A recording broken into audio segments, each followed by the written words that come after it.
اعلموا أنما الحياة الدنيا لعب ولهو وزينة وتفاخر بينكم وتكاثر في الأموال والأولاد كمثل غيث أعجب الكفار نباته ثم يهيج فتراه مصفرا ثم يكون حطاما وفي الآخرة عذاب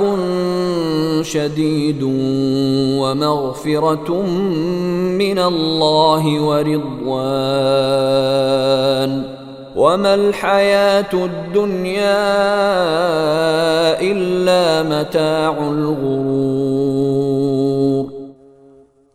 खूब समझ लो कि इस दुनिया वाली जिंदगी की हकीकत बस ये है कि वो नाम है खेल कूद का, जाहिरी सजावट का, तुम्हारे एक दूसरे पर फख्र जताने का और माल और औलाद में एक दूसरे से बढ़ने की कोशिश करने का। इसकी मिसाल ऐसी है जैसे एक बारिश जिससे उगने वाली चीजें किसानों को बहुत अच्छी लगती हैं, फिर वो अपना जोर दिखाती है, फिर तुम उसको देखते हो कि जर्द पड़ गई है, फिर वो चूरा चूरा हो जाती है और आखिरत में एक तो सख्त अजाब है और दूसरे अल्लाह की तरफ से बख्शिश है और खुशनूदी। और दुनिया वाली जिंदगी धोखे के सामान के सिवा कुछ भी नहीं है।